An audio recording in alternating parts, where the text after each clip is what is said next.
We know marginalism is an important topic in economics.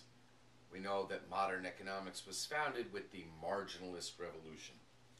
And economists say that decisions are made on the margin. But what is this margin economists talk about? I find that students sometimes have a hard time grasping the metaphor.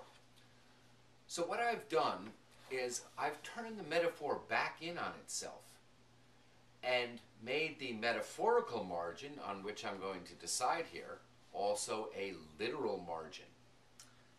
What we have is this piece of paper, which of course has a literal margin. And what we're going to do is we're going to imagine that an eccentric billionaire, Bill Gates say, has decided to ask people to cut out images of his hand. And what he's done, in order to motivate people, he's agreed to pay $1,000 for each centimeter of white space that is cut out. My cat has come to hear the lecture. Perhaps she'll appear in the video soon. He's going to pay $1,000 for each centimeter of white space that's been cut out.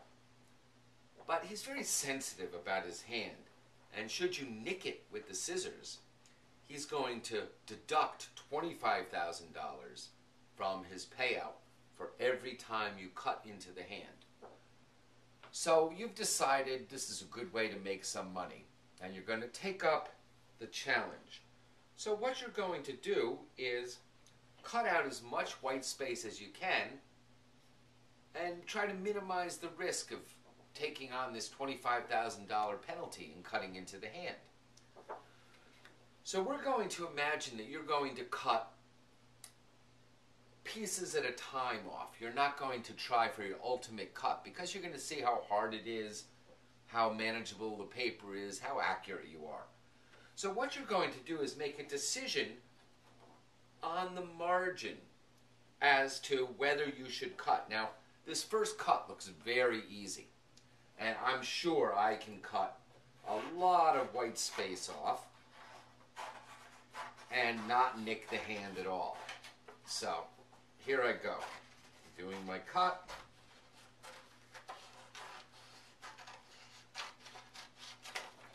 Success.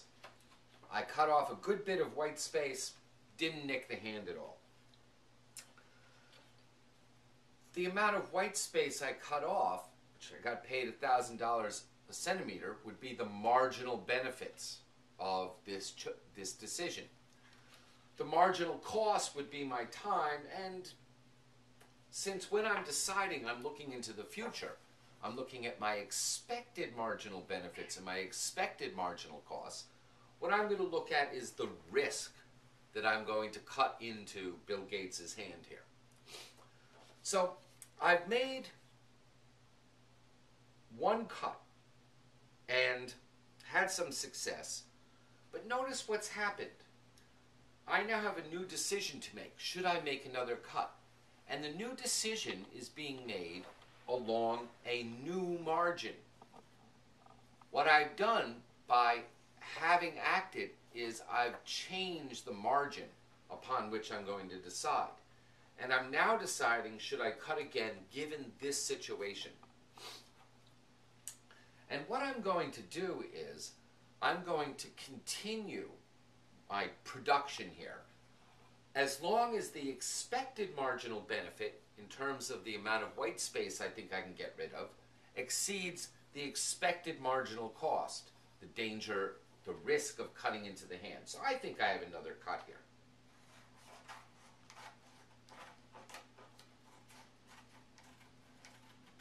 This worked out fine, but notice this second cut, what I'm experiencing here is diminishing marginal benefits. I earned far less for this second cut than I did for the first one. And, I think I can cut again here. But once again, the marginal benefits of this cut, I'm coming close to Bill's hand, the marginal benefits again were much less than the first cut.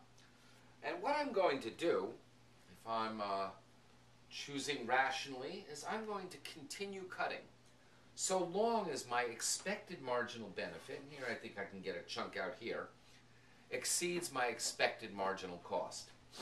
And again, the other thing to notice here is each time I make a cut, I change the margin upon which I'm deciding. I no longer have the opportunity to make this easy cut. That cut has been done. I'm choosing on a new margin. So hopefully by making the metaphor of marginal choice become literal and having the marginal choice done on a literal margin, this concept is now more comprehensible. Thank you.